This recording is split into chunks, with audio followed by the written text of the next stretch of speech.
میثاق مدینہ کا پس منظر اور تعارف۔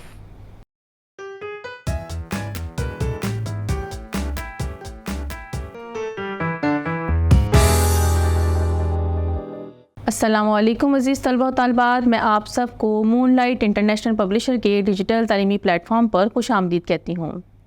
آج ہم میثاق مدینہ کے بارے میں پڑھیں گے۔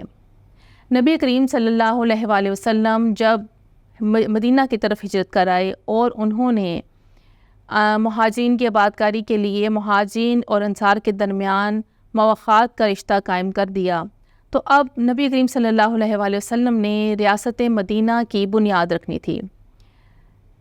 سب سے پہلے مدینہ کے ارد گرد یہودی قبائل آباد تھے، جن میں واضح طور پر قبیلہ بنو قینقاع، بنو قریظہ اور بنو نذیر شامل ہیں۔ یہ یہودی مسلمانوں سے دل میں بہت عناد رکھتے تھے، لیکن وہ کھل کر دشمنی کا اظہار نہیں کرتے تھے۔ یہودی سودی کاروبار کرتے تھے اور جو مسلمان تھے وہ کاشتکار تھے اور نادار لوگ تھے، اس لیے انہیں قرض لینے کی ضرورت پیش آتی تھی، تو وہ یہودیوں سے سود کی بھاری شرح پر قرض لیتے تھے۔ اس طرح یہودیوں نے مسلمانوں کو اپنے چنگل میں پھنسا رکھا تھا اور بڑی چالاکی کے ساتھ وہ اوس اور خزرج جو مدینہ میں موجود مسلمانوں کے قبائل تھے، ان کے افراد کو آپس میں لڑواتے تھے تاکہ ان کے اندر کوئی اتحاد اور اتفاق پیدا نہ ہو۔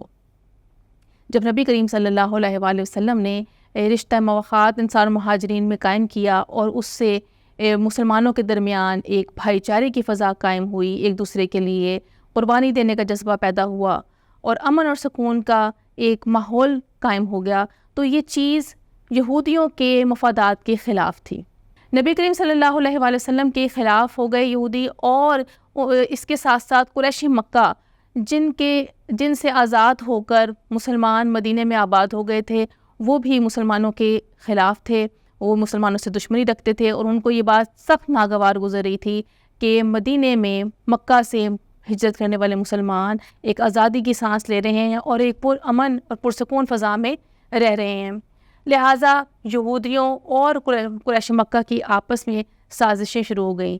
نبی کریم صلی اللہ علیہ وآلہ وسلم کو ان تمام حالات کی اور یہودیوں کے دلوں کے اندر جو مسلمانوں کے خلاف عناد تھا، جو دشمنی تھی جس کا وہ کبھی کبھی اظہار کرتے تھے، اس کے بارے میں خبر تھی۔